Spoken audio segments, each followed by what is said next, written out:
Hello, everybody. How you doing out there tonight? This is your guy, your man, Mr. Talk 718 with Talk Life, the podcast. Tonight, I want to talk a little bit about black women and mental health. But let me start off with a quick story.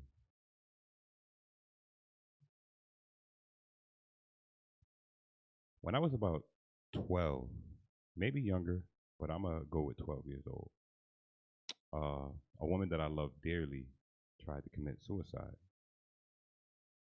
but God was good. God did not allow her to die that day when she swallowed two bottles of pills, maybe 60 to 80 pills that day. But I was young, so I didn't really understand what was going on. I just was like, okay, she swallowed pills and she threw them up. And she eventually got herself together, went to the hospital, and they did what they had to do to make sure that she wouldn't be sick or have any adverse effects after doing what she did. Today I can proudly say that this woman is the highlight of my life. She is the strength. She is the wind beneath my wings. She is my idol. Yes, yeah, I know who I'm talking about. Because I can only talk about the things that happened to me in life. So I can't really give you stories about other people. And that person is my mom. God bless you, mama. I love you. I love you because you are the first person that believed in me. So I just want to give you all the props in the world.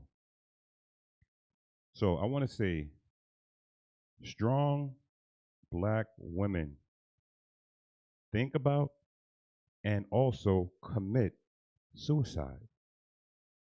Don't believe the hype when you hear someone saying that she's a strong black woman and these things can't happen because she's strong. You never know what these women are going through in the back of their minds, especially when they're dealing with so much. Being in a home with a single father, single mother, no father figure, right?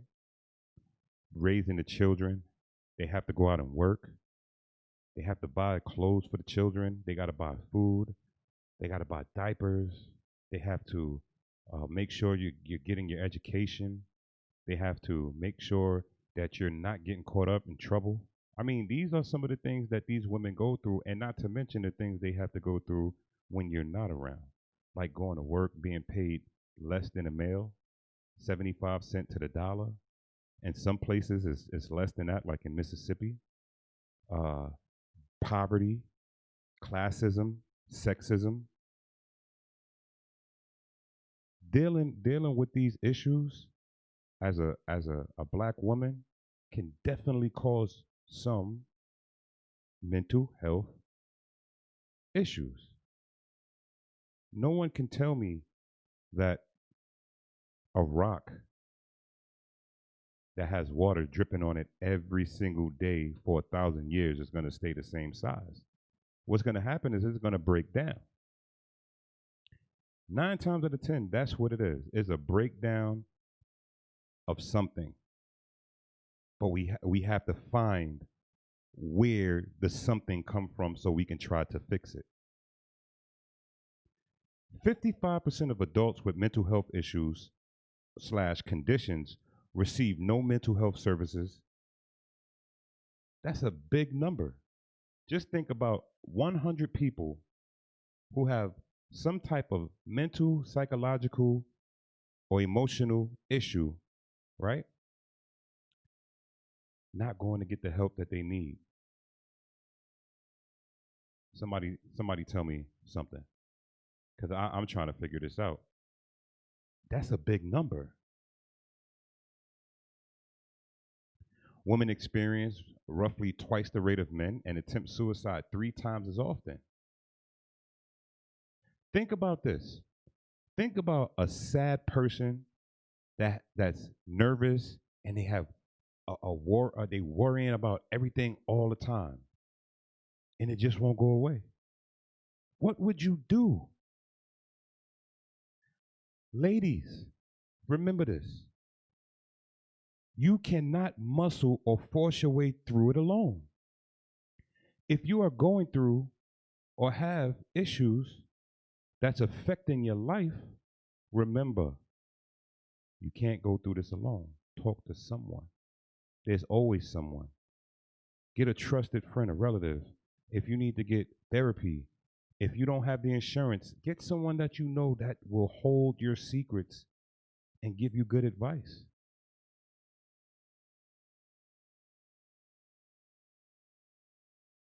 You need the help to figure out some of the things. Sometimes your mind might be cluttered.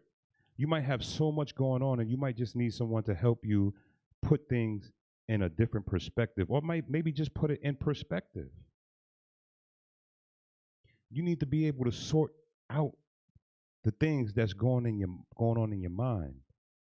Like you might need to take all the white shirts and put them together, and then take the black shirts and fold them and put them together. Put the pants that's long jeans, put them together, and put the corduroys and khakis, put those together. But if you got it all jumbled up, you're gonna have a lot of issues. So grab a good loved person, a friend, a family member, somebody, and ask them to sit down with you and have a conversation. A good friend is gonna listen, right? Tell me I'm not going crazy. I know I'm not. Everyone has a good friend. You might annoy the hell out of your good friend, but that person is the person that's going to be there for you all the time when you annoy them. They still allow you to come back. Anyone can experience mental health illnesses. There is no group, gender, sexual identity, race, or culture. Nothing can prevent mental illness from happening in any of those groups. Mental illness is at a higher rate than most other illnesses, including heart disease, diabetes, and cancer. Did you know that? I didn't know that until I did some of the research. With black and brown women, women are at least 2 times likely to experience an episode of major depression as men compared to Caucasian counterparts. African American women are only half as likely to seek help.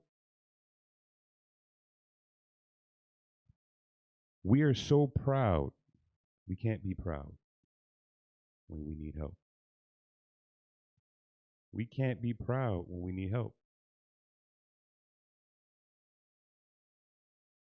If we need help, just think about it like this. When we need help for rent, right? We go out and we ask for help. When we need help to get to work, we call a friend. We say, "Hey, I need a ride to work. I can't miss this money." Right? I want y'all to understand monetary things are not as important as your mind, your mental health. Nothing is more important than that, because if you don't have that, you cannot produce anything. Let me give you a few common signs of mental illness in adults: worrying or fear, feeling sad or low, confused thinking or problems concentrating, learning, extreme mood change, uncontrollable highs and feelings of euphoria, prolonged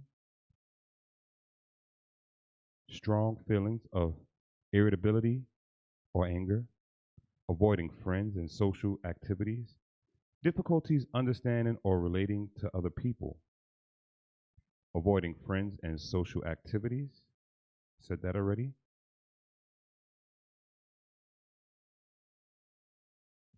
Changes in sleeping patterns, habits, or feeling tired and low energy.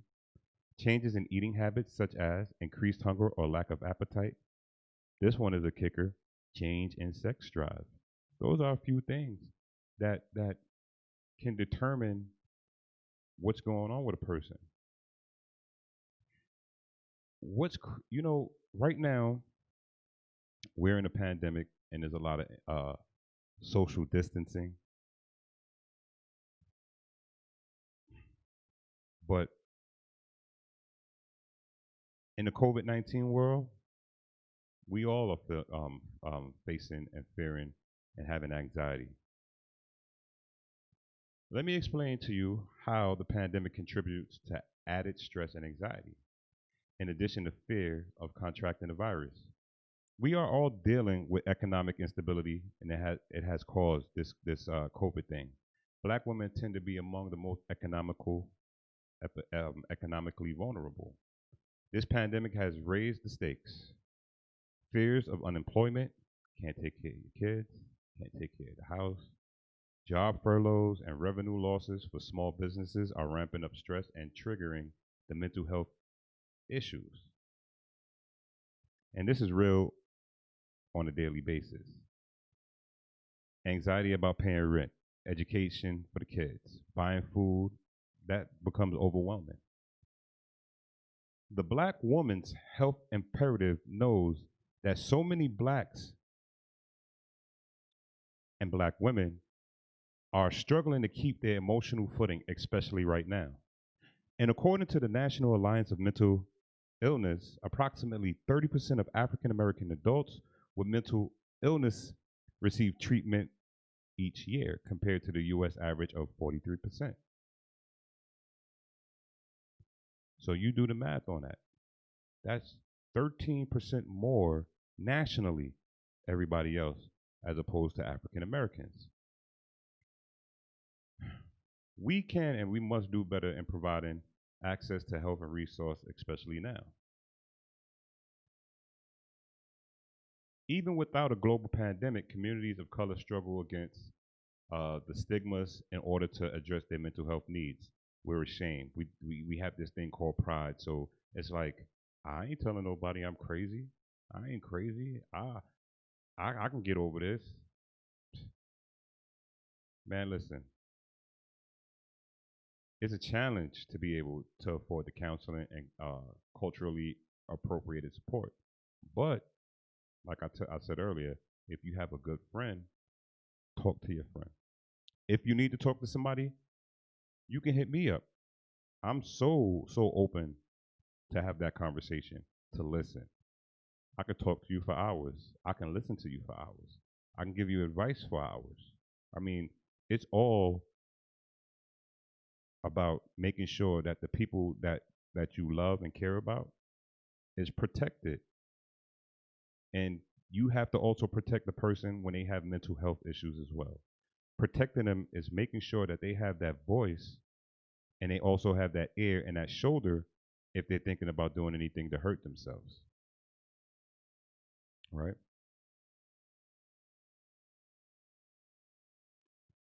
Oh man. A lot of the things that go on, like, all right, so when people have mental health issues and they want to see a therapist, they're choosing between meals and rent as opposed to going to get the mental health fixed and all of that, right? They they uh they deal with, like, okay, I'm gonna get food because my kids need to eat.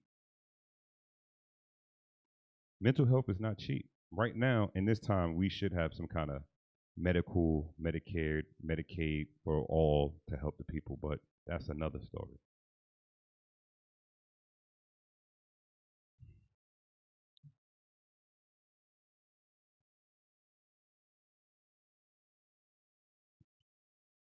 You have symptoms of depression, which I gave you earlier, but I'll give you a few more.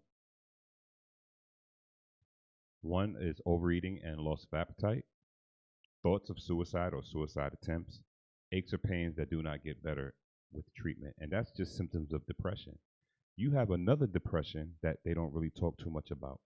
It's called postpartum. How often postpartum depression symptoms occur, how long they last, how intense, can be different for each person.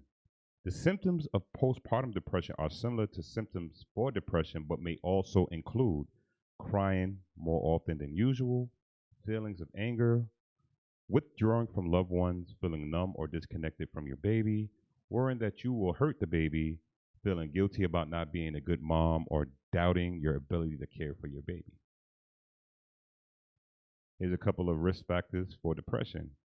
Experiences that may put some women at a higher risk for depression can include stressful live events, low social support, previous history of depression, family history of depression, difficulty getting pregnant, being a mom of multiples like twins or triplets, being a teen mom, preterm before 37 weeks, labor and delivery, pregnancy and birth complications, having a baby who has been hospitalized. Depression can also occur among women with a healthy pregnancy and birth.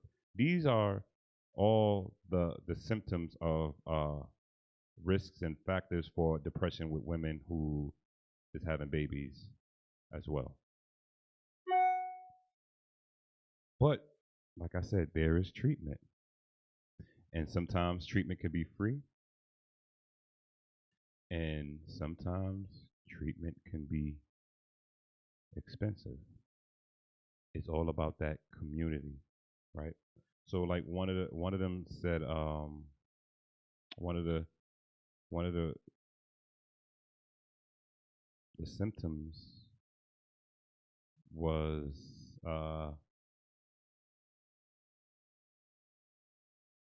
low social support.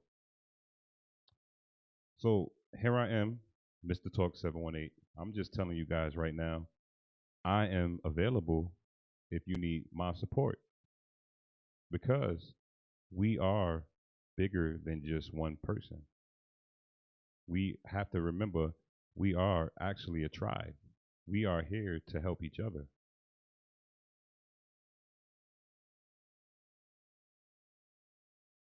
Depression is treatable, and most people get better with treatment. If you think you may be depressed, the first step is to seek treatment, is to talk to a healthcare provider. You can ask your healthcare provider for a referral to a mental health professional, or visit the Center for Disease Control, and you can go to resources to find help in your area. How depression affects fathers. That's a that's another topic, but we're not going to get into that because right now this series is based on the black woman.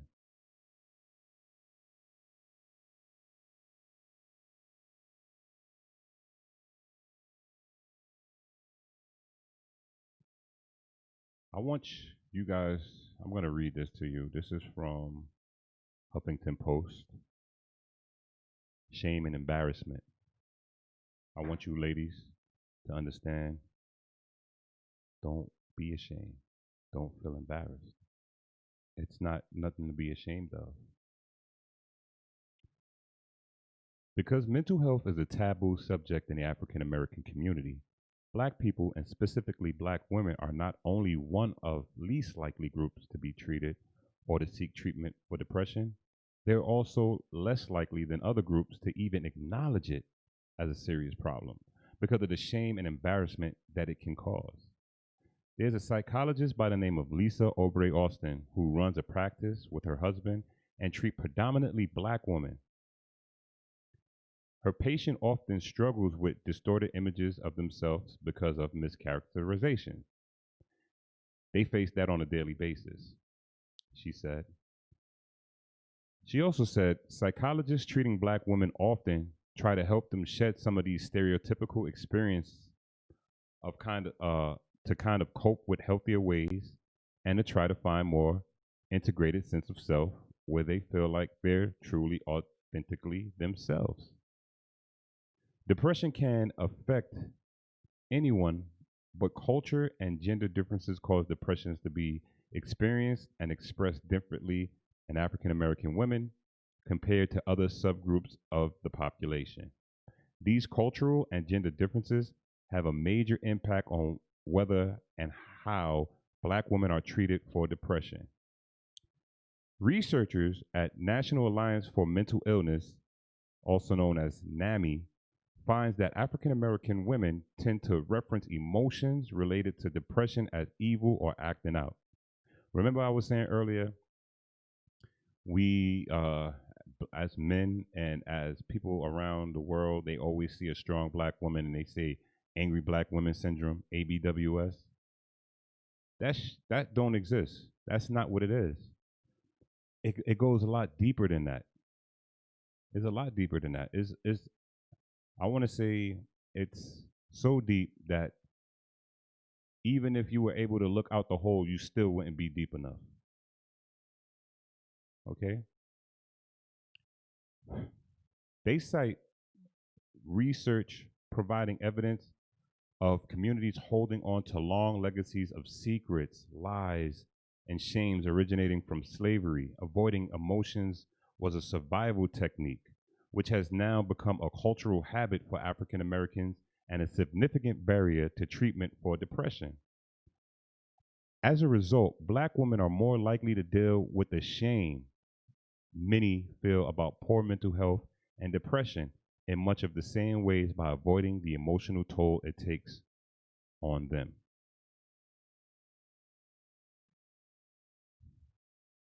That summed it up for me. That allowed me to really know that it goes deeper than just what we think it is because it's all been programmed that we have to be tough, we have to be strong. But ain't no one stronger than the person who can actually cry. Or no, it's nothing stronger than a person who can actually sit down and talk about things that's really bothering them because they know that it will break them completely down if they don't. Because of a negative stigma surrounding mental health and depression, there is an extreme lack of knowledge about depression in African American communities. Researchers at Mental Health America find that African Americans are more likely to believe depression is normal.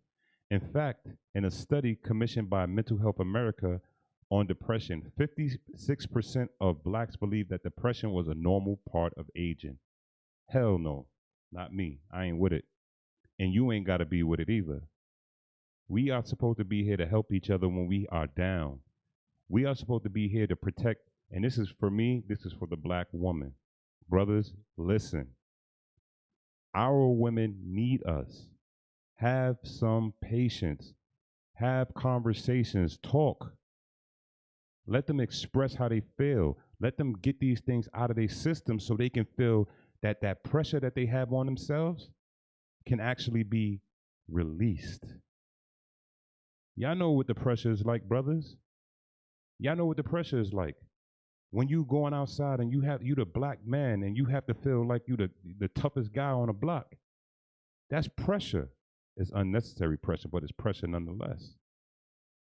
You don't have to be the toughest guy. You don't have to be the coolest guy. You don't have to be the slickest guy. You just have to be yourself. We don't have to pretend for no one. So when you are your true self, then you can be that true self for that woman that's going through so much and she has nobody to talk to because there's this misconception that she has to be strong. A stick is strong, but a stick is stronger when two sticks are together, leaning together. One going north and one going south. So they actually interconnected. So when the wind blows to the north or to the south, they're propping each other up. And that's how I feel about mental health. If you don't hold your woman up when she's going through some kind of issue, then how do you expect her to heal? How do you expect her to stay strong? How do you expect her to be what you need her to be? You have to be there for her first. Because throughout history, she has been holding everything down.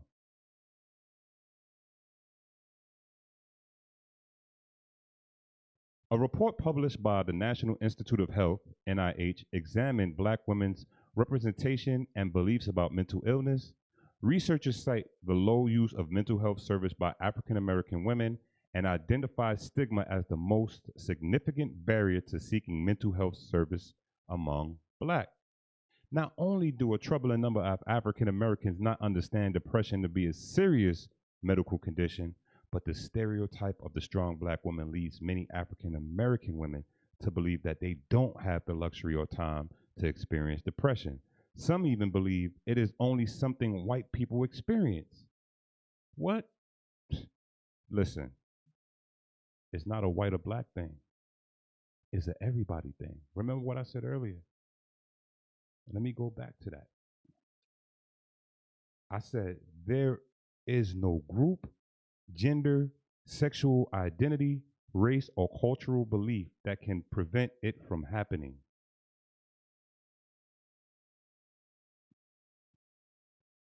So that just goes to show we got to stop thinking like that. This is not a white person thing. This is a person thing, a people thing. And as a black man, I'm telling you, sisters, reach out. There was a commercial back in the days. It used to be like, I think it was AT&T, before we had cell phones, and it used to be like, reach out and touch someone. You have every right to reach out and touch someone. We are here for you. I'm here for you. I will be here for you if you need me.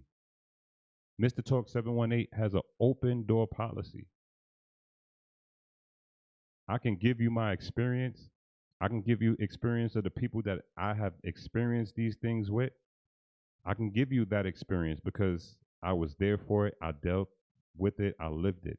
So I'm also an experienced person. I'm here for you if you need me. Mr. Talk 718 is here for you. When seeking help means showing unacceptable weakness, actual black women, unlike their mythical counterpart, face depression, anxiety, and loneliness. Shame Stereotypes and Black Woman in America. That's a book. Melissa Harris Perry wrote that in her book. Through the ideals of a strong black woman, African American women are subjected not only to historically rooted racist and sexist characterizations of black women as a group, but also a matrix of unrealistic interracial exceptions that construct black women as unshakable and naturally strong. Strength is not having a mental illness or having a broke foot or getting sick and not going to the doctor. That's actually not strong. I think that's actually counterproductive, foolish, and it could be a detriment to your health. Not in just one way, but in multiple ways. So if you're going through something, don't cope with it. Get some help. African Americans tend to deal with mental health problems by using informal resources like church, family, friends, neighbors, coworkers. In many cases, they seek treatment from ministers and physicians as opposed to mental health professionals.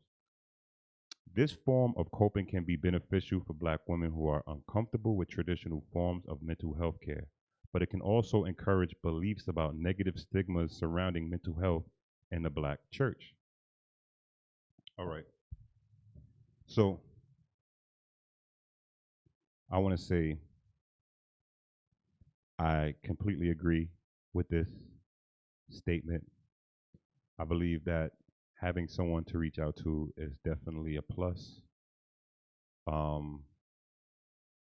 But as a person who deals with people who have mental illnesses, that call me, that talk to me, that text me, I allow a person to just get it out.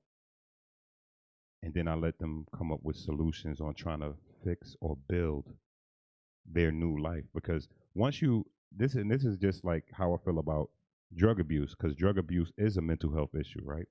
So if you are a person who use drugs, the first thing you must do is admit that you use drugs.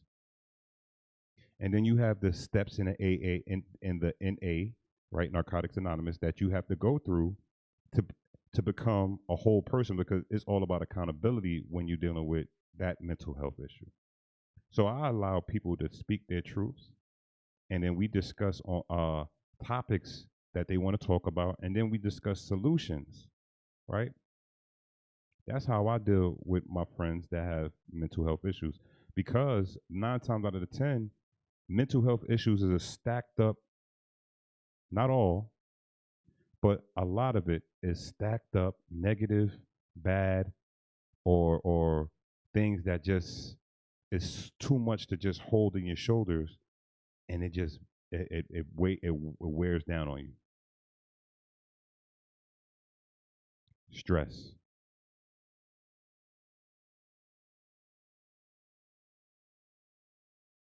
You have some people who refuse help. One of the greatest barriers keeping black women from receiving treatment for depression is a history of discrimination and deep mistrust of the healthcare institutions. So yes, that's definitely true. So I've known people who have been hurt and they won't go to the hospital.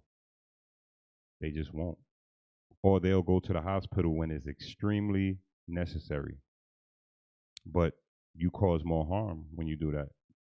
So for my sisters out there, um, you feel away, you should get the help. Research shows that African American women use of mental health services may also be influenced by barriers including poor quality of healthcare, limited access to clinics that are culturally competent, and cultural matching, limit access to work with minority clinicians. So you got like, for instance, like you'll hear um, someone say something like mortality, the black mortality rate after birth is higher in a black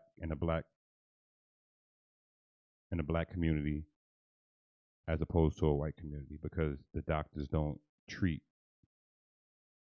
the black patients the same, or there's a lack of good doctors in those communities. So you will have people that feel fearful about dealing with doctors because they're not dealing with people that look like them. There's a history of trauma and victimization experienced by African Americans. That helped foster a cultural mistrust toward the healthcare system.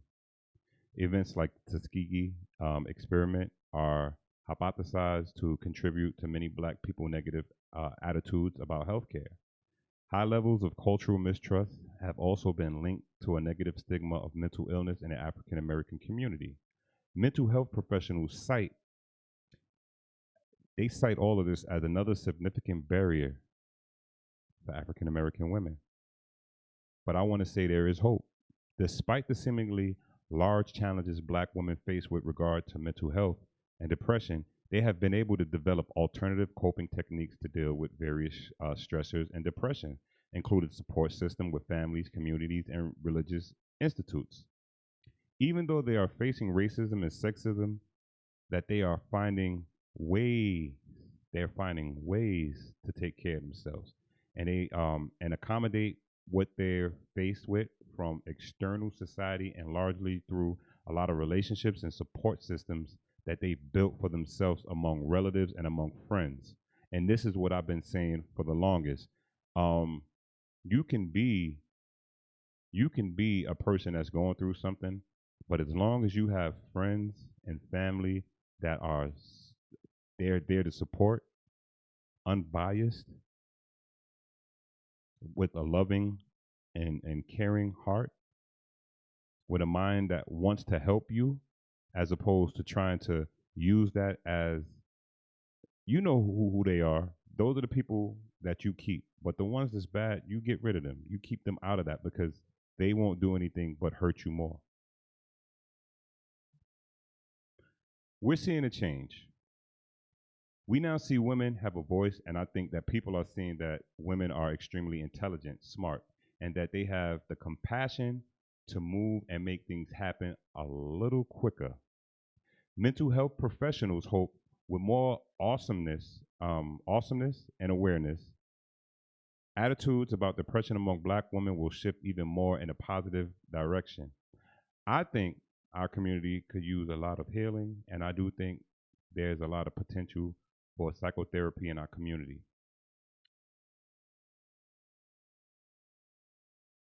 I mean, yo, listen, we have to take care of each other. We have to pay attention to our loved ones. We have to make sure that we build a support system. We have to find people that give good advice when you want it. You can ask for it, and they're going to assist you in taking action that will help. You got to know that these people that you are building your support system around likes, respect, and trust you, and who you like, respect, and trust as well. They allow you the space to change, grow, make decisions, and even make mistakes. Because in life, humans make mistakes. You know, we must listen to you and share with you both the good and the bad times. Respect you, respect your needs, respect your confidentiality so you can tell everything. Let you freely express your feelings and emotions without judging, teasing, and criticizing. Work with you to figure out what to do the next time a difficult situation comes up and has your best interest in mind.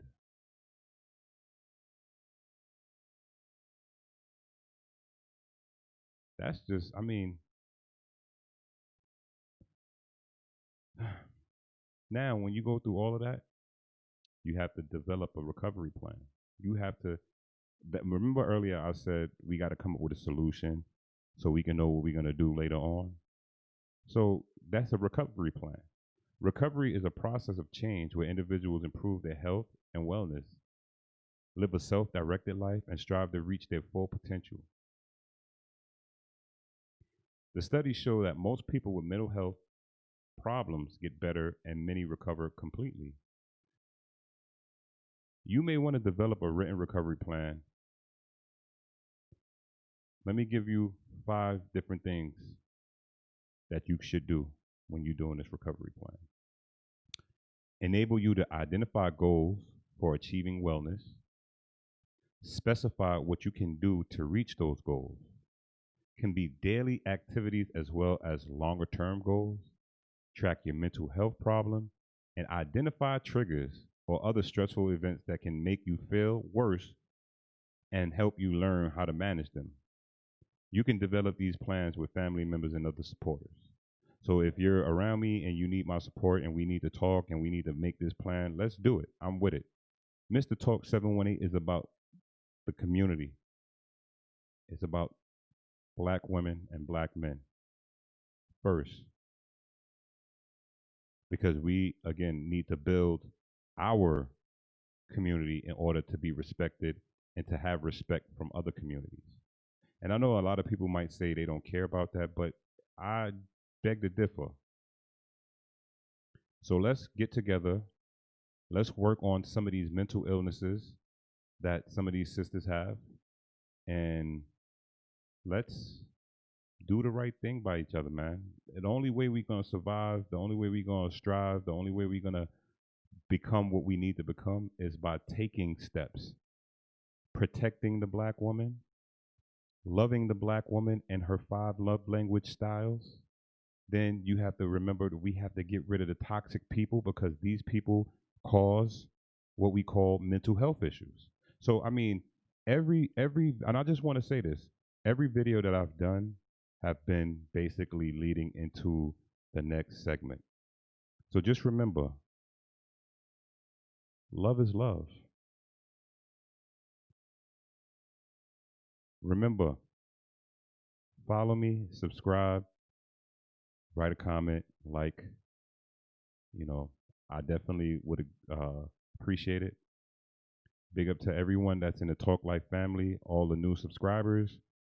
I'm here, and in about a week's time, I will be doing another video, but I'm going to take some requests. So anyone that's watching this till the end, feel free to send me a request. It could be about anything. That's going to be my one-off. It's not going to be about anything. It'll be just something different compared to what I've been talking about the last couple of weeks, okay?